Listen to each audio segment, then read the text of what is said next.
Olá, eu sou a Maria Júlia Verussa, dermatologista com área de atuação em tricologia.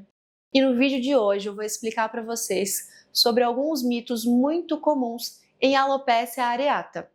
Se você já ouviu falar que é uma doença causada exclusivamente por estresse e que não existe possibilidade de tratamento, fique comigo nesse vídeo até o final para que todas as suas dúvidas sejam esclarecidas.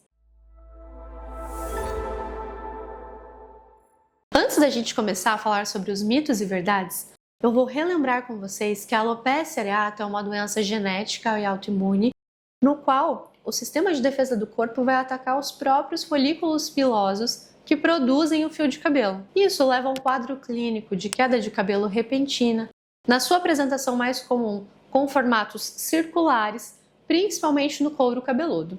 Ela também é muito comum em crianças e adolescentes e pode ocorrer também na fase adulta. Além do couro cabeludo, barba, cílios, pelos corporais também podem ser acometidos. E isso vai diferenciar a alopecia areata em apresentações como de couro cabeludo total, quando todos os fios do couro cabeludo caem, ou até universal, quando todos os pelos do corpo caem. Existem apresentações que são mais particulares, na qual a linha de implantação cai ou até o vértex cai de forma isolada, compreendendo a alopecia areata ofiásica ou cisária. Esses conceitos são importantes para que vocês entendam que, por se tratar de uma doença genética e autoimune, ela não é contagiosa. No entanto, várias pessoas da mesma família podem apresentar a doença devido ao seu caráter, então, genético de aparecimento. O primeiro mito que eu vou abordar nesse vídeo é justamente a ideia que muitas pessoas têm de que o estresse é o causador exclusivo dessa doença, e não é bem assim. Primeiro, que é muita responsabilidade a gente jogar para o paciente que ele deve viver livre de estresse para que a doença não apareça. Como uma doença genética autoimune, o estresse entra como um dos gatilhos possíveis para a abertura daquele quadro, mas não como agente exclusivo daquela situação. O estresse, que pode ser gatilho para a doença, não precisa nem ser necessariamente emocional. Pode ser também o estresse de ordem física, por exemplo, uma cirurgia, uma alteração hormonal, uma alteração nutricional, algum trauma local. Algumas dessas situações também podem levar ao surgimento da doença. Então, jogar toda a responsabilidade do surgimento do quadro para o estresse emocional que o paciente sofre é um pouco demais. Imagine, hoje em dia, quem não passa por estresse na vida, E é muito difícil também falar para o paciente, olha, você tem que parar de se estressar, ou você tem que realmente controlar todo o seu estresse para que a doença não surja mais. Isso é um pouco frustrante.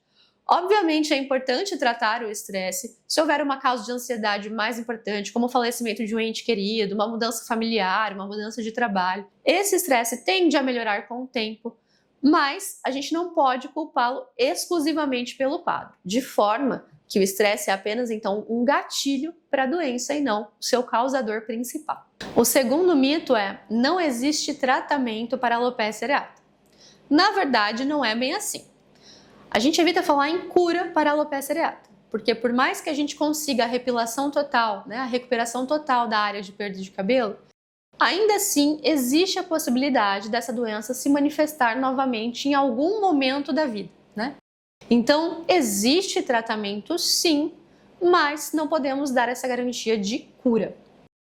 O tratamento, ele é variável de acordo com a apresentação clínica do paciente. Pode ser através de pomadas, através de aplicações no couro cabeludo, através de medicações via oral, medicações injetáveis, e isso vai variar de caso a caso.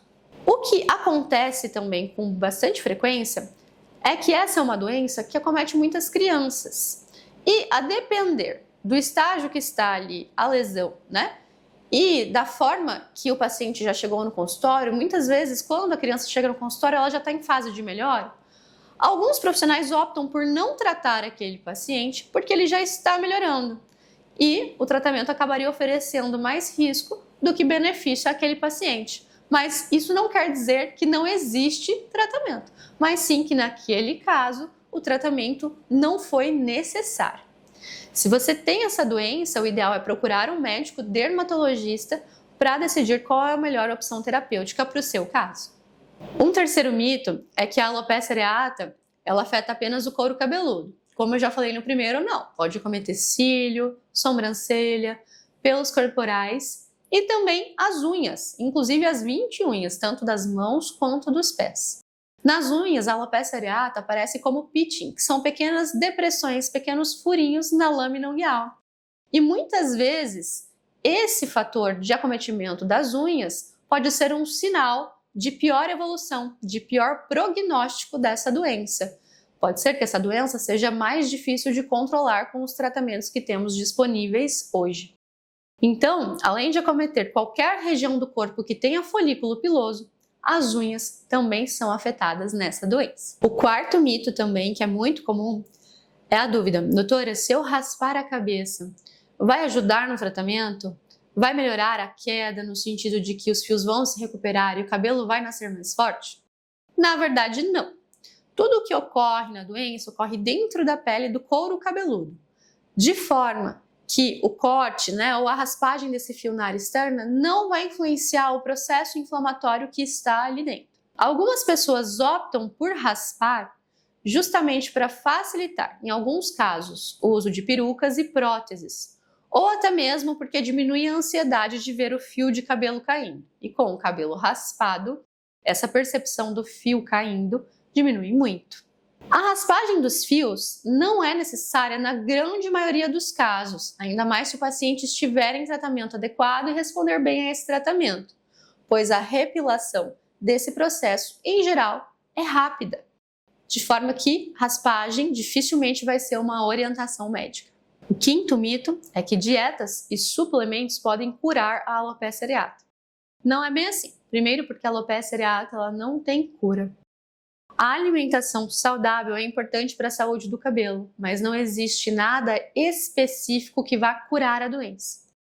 Durante a investigação desse quadro, é comum nós solicitarmos exames de sangue avaliando se há alguma deficiência nutricional.